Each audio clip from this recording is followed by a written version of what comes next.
To జై Swaraja TV. ప్రస్తుతం మనము సుబేదారి ఆర్ట్స్ అండ్ సైన్స్ కళాశాలలో ఉన్నాము. ఈరోజు మన టాపిక్ కాంగ్రెస్ వ్యవహారాల ఇన్ఛార్జ్ శ్రీమతి మీనాక్షి నటరాజన్ గారు. అసామాన్యురాలుగా సామాన్యురాలు, an ordinary woman in an extraordinary way అన్న చందంగా ఒక కామన్ సింపుల్సిటీని మెయింటైన్ చేస్తూ ఇప్పుడు ఒక కాంగ్రెస్ వ్యవహారాల ఇన్ఛార్జ్ మేడం తెలంగాణకు వస్తున్నారంటే కాంగ్రెస్ పార్టీ తరఫున ఇంక్లూడింగ్ ముఖ్యమంత్రి కూడా హంగు ఆర్భాటాలతోటి ఆమెకు రెడ్ కార్పెట్ వెల్కమ్ చెప్పాల్సి ఉంది. నేను ఎప్పటికీ సింపుల్సిటీగానే ఉంటాను. ఇక్కడ కాంగ్రెస్ జాతీయ స్థాయిలో రాహుల్ గాంధీ, సోనియా గాంధీకి ఒక రైట్ హ్యాండ్గా ఉంటూ గాంధీయిజానికి 100% గాంధీయిజాన్ని తుది శ్వాస వరకు నేను కొనసాగిస్తా అని చెప్పి ఒక ordinary woman in an extraordinary వేగా అందరి మన్ననలు పొందుతున్నటువంటి మీనాక్షి నటరాజన్ గారి గురించి ఈరోజు ప్రత్యేకంగా మనం ఎక్స్క్లూజివ్ పెట్టడం జరిగింది. శ్రీమతి మీనాక్షి నటరాజన్ గారి గురించి మాట్లాడడానికి మాకు యూనివర్సిటీ రాజకీయ విశ్లేషకులు డాక్టర్ శేషు గారు ఉన్నారు. మరి శేషు గారు మీనాక్షి నటరాజన్ గురించి ఏమంటారో అడిగి తెలుసుకుందాం. సో నమస్తే సార్. మరి ప్రస్తుత రాజకీయాల్లో ఒక కామన్ ఒక ఎంపీటీసీ సర్పంచ్ అంటేనే ఒక అరిస్టోక్రాటిక్ లెవెల్గా మెయింటైన్ చేస్తూ ఉంటారు.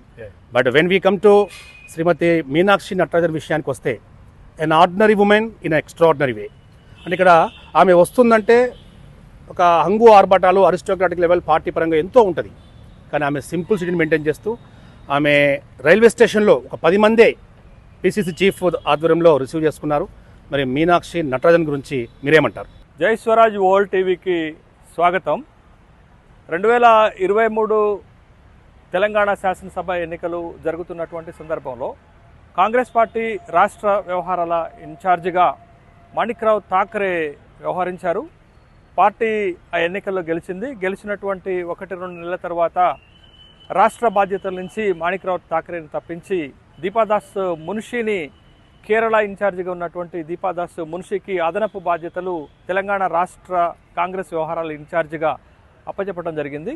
అయితే దీపాదాస్ మున్షి స్థానంలో కాంగ్రెస్ పార్టీ ప్రస్తుతం తెలంగాణ ప్రదేశ్ కాంగ్రెస్ వ్యవహారాల రాష్ట్ర ఇన్ఛార్జిగా మీనాక్షి నటరాజన్ని నియమించడం జరిగింది.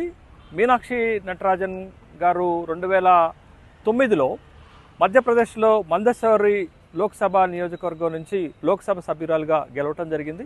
1971 నుంచి నిరంతరాయంగా గెలుస్తున్నటువంటి లక్ష్మీనారాయణ పాండే పైన విజయం సాధించడంతో మీనాక్షి నటరాజన్ ఒక్కసారిగా వార్తల్లోకి ఎక్కారు. 2009 నుంచి 2014 వరకు లోక్సభ సభ్యురాలుగా వ్యవహరించినటువంటి మీనాక్షి నటరాజన్ 1999లో కాంగ్రెస్ పార్టీ స్టూడెంట్ విభాగమైనటువంటి ఎన్ఎస్ఐకి జాతీయ అధ్యక్షురాలుగా పనిచేశారు. 2002లో మధ్యప్రదేశ్ యువజన కాంగ్రెస్ అధ్యక్షురాలుగా పనిచేశారు. 2008లో కాంగ్రెస్ పార్టీ జాతీయ కార్యదర్శిగా పనిచేస్తున్నటువంటి సందర్భంలోనే రాహుల్ గాంధీ టీంలో ఒక కీలకమైనటువంటి వ్యక్తిగా మీనాక్షి నటరాజన్ పేరు తెచ్చుకున్నారు. 2009లో మందసౌరి లోక్సభ నియోజకవర్గం నుంచి లోక్సభ సభ్యురాలుగా గెలిచి లోక్సభలోకి అడుగుపెట్టినటువంటి మీనాక్షి నటరాజన్ గారు సింప్లిసిటీకి ఒక పేరుగాంచినటువంటి మహిళా కాంగ్రెస్ కార్యకర్తగా చాలా మంచి గుర్తింపు తెచ్చుకున్నటువంటి అంకిత భావంతో పనిచేసేటటువంటి ఒక నికార్సైనటువంటి కాంగ్రెస్ కార్యకర్త, కాంగ్రెస్ నాయకురాలుగా పేరు తెచ్చుకున్నారు. దాంట్లో భాగంగానే తెలంగాణకి రాష్ట్ర వ్యవహారాల ఇన్ఛార్జిగా నియమిస్తున్నప్పుడు తెలంగాణకి మొదటిసారి బాధ్యతలు తీసుకున్న తర్వాత వచ్చినటువంటి నేపథ్యంలో తను ట్రైన్లో రావటం, అదేవిధంగా హంగు ఆర్భాటాలు లేకుండా ఎలాంటి కటౌట్లు ఎట్లాంటి ఫ్లెక్సీలు లేకుండా ఒక సాదాసీదాగా రావటం, పిఏలు ఉండరు, ఒక సాధారణ మహిళగా మాత్రమే వచ్చి రాష్ట్ర వ్యవహారాల ఇన్ఛార్జిగా ఉన్నప్పటికీ కూడా అంత సింప్లిసిటీ మెయింటైన్ చేయటం ఇప్పటి ఉన్నటువంటి రోజుల్లో మనం చూడటం లేదు. గత రాష్ట్ర వ్యవహారాల ఇన్ఛార్జిగా ఉన్నటువంటి దీపాదాస్ మున్షి పైన అనేక రకాలైనటువంటి ఆరోపణలు వచ్చాయి.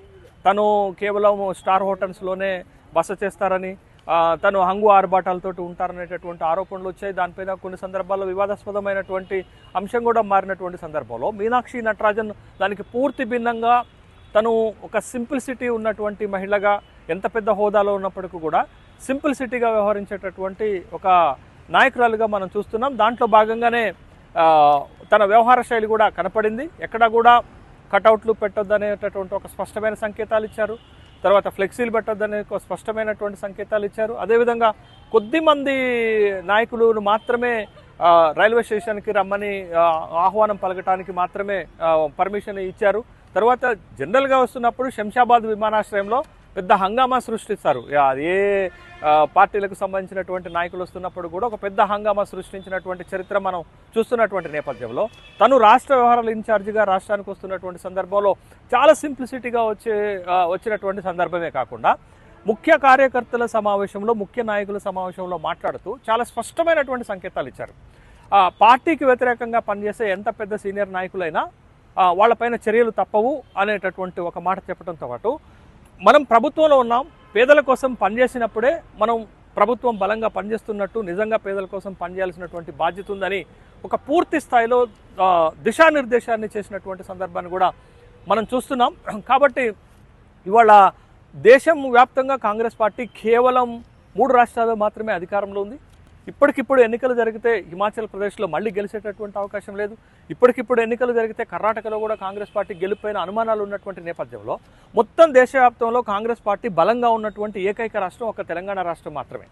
తెలంగాణ రాష్ట్రంలో మాత్రమే కాంగ్రెస్ పార్టీ బలంగా ఉందనేటటువంటి రాజకీయ విశ్లేషణలు, ఊహాగానాలు జరుగుతున్నటువంటి నేపథ్యంలో తెలంగాణ రాష్ట్రంలో కూడా పార్టీ వీక్ అయితే, పార్టీ బలహీనపడితే అది పూర్తిగా కాంగ్రెస్ పార్టీ వ్యవహారాలపైన, కాంగ్రెస్ పార్టీ రాజకీయ భవిష్యత్తు పైన ప్రభావం పడుతుంది. కాబట్టి కాంగ్రెస్ పార్టీ ముఖ్యంగా రాహుల్ గాంధీ టీములో కీలకమైనటువంటి సభ్యురాలుగా పనిచేస్తున్నటువంటి మీనాక్షి నటరాజన్ గారిని కాంగ్రెస్ పార్టీ రాష్ట్ర వ్యవహారాల ఇన్ఛార్జిగా పంపించినట్లుగా కూడా విశ్లేషణలు, భావన వ్యక్తమవుతున్నటువంటి నేపథ్యంలో ఇప్పుడు రాష్ట్ర కాంగ్రెస్ పార్టీలో వస్తున్నటువంటి అభిప్రాయ భేదాలను ఏ విధంగా సరిచేయబోతున్నారు ఒకటి, రెండోది ప్రభుత్వానికి మరింత బలంగా పనిచేయడానికి ఏ విధమైనటువంటి దిశానిర్దేశం చేయబోతున్నారు అనేది ఈ 2 కీలకమైనటువంటి ముఖ్యమైనటువంటి అంశాలుగా చూడాలి. ఒక పక్క పార్టీని చక్కదిద్ది ప్రజాక్షేత్రంలో మరింత బలోపేతం చేయటం, రెండోది ప్రభుత్వము తను అనుకుంటున్నటువంటి పేదల పక్షాన రాహుల్ గాంధీ ఆలోచనల మేరకు పనిచేసే విధంగా ప్రభుత్వానికి సూచనలు, సలహాలు ఇచ్చేటటువంటి బాధ్యత రాష్ట్ర వ్యవహారాల ఇన్ఛార్జిగా తనపైనటువంటి బాధ్యత ఉంది. మరి ముఖ్యంగా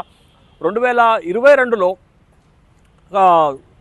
తెలంగాణ రాష్ట్రాన్ని మీనాక్షి నటరాజన్ గారు సందర్శించారు. ఆ సందర్భం ఏంటంటే భూదాన ఉద్యమానికి 75 ఏళ్లు నిండినటువంటి సందర్భంలో తను భూదాన్ పోచంపల్లి నుండి ఒక యాత్ర చేశారు. ఇక్కడ భూదాన ఉద్యమానికి స్ఫూర్తిగా తీసుకొని ఒక యాత్ర చేసినటువంటి చరిత్ర కూడా మీనాక్షి నటరాజన్ గారికి ఉండటంతో పాటు 2023 శాసనసభ ఎన్నికల పరిశీలకురాలుగా కూడా పనిచేశారు. కాబట్టి ఇక్కడ ఉన్నటువంటి రాజకీయ వాతావరణం పూర్తిగా తెలిసినటువంటి వ్యక్తి, కింది వర్గాల నుంచి వచ్చినటువంటి వ్యక్తిగా కాంగ్రెస్ పార్టీని మరింత బలోపేతం చేయటం, కాంగ్రెస్ పార్టీలో వస్తున్నటువంటి కొద్దిపాటి లుకలుకలు లేకపోతే అసంతృప్తులను సరిచేయటం, అదేవిధంగా ప్రభుత్వానికి పేదల పక్షాన మరింత బలంగా పనిచేస్తూ కాంగ్రెస్ పార్టీ గతంలో ఇచ్చినటువంటి హామీలను అమలు చేసే విధంగా ప్రభుత్వానికి సూచనలు చేసేటటువంటి ఒక బాధ్యత మీనాక్షి నటరాజన్ పైన ఉన్నారు.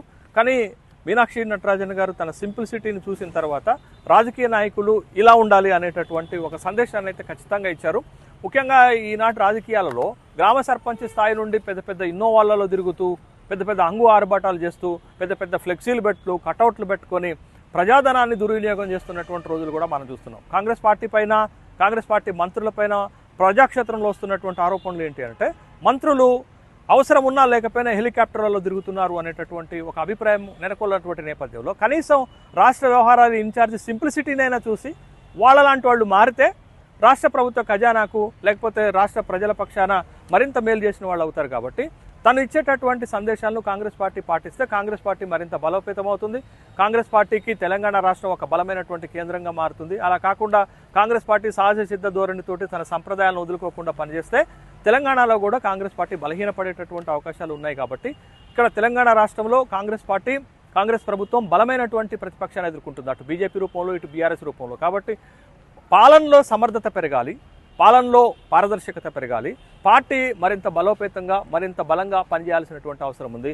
ఆ 2 విషయాల్లో మీనాక్షి నటరాజన్ గారు రాష్ట్ర కాంగ్రెస్ వ్యవహారాల ఇన్ఛార్జి ఏ విధమైనటువంటి చర్యలు తీసుకొని కాంగ్రెస్ పార్టీని గాడిలో పెట్టబోతుంది, కాంగ్రెస్ ప్రభుత్వానికి ఏ విధమైనటువంటి దిశానిర్దేశం చేయబోతున్నారనేది భవిష్యత్తులో తీసుకునేటటువంటి నిర్ణయం. ఏది ఏమైనప్పటికీ కూడా కాంగ్రెస్ పార్టీ రాష్ట్ర వ్యవహారాల ఇన్ఛార్జి సింప్లిసిటీని చూసినా, కాంగ్రెస్ పార్టీకి ఇచ్చేటటువంటి సందేశాన్ని చూసినప్పటికి కూడా కాంగ్రెస్ పార్టీ పైన ఒక నమ్మకం కలుగుతుంది. మీనాక్షి నటరాజన్ గారు తెలంగాణ కాంగ్రెస్ని గాడిలో పెడతారనేటటువంటి నమ్మకం సామాన్య కార్యకర్తల్లో కలుగుతున్నట్లుగానే కనిపిస్తుంది.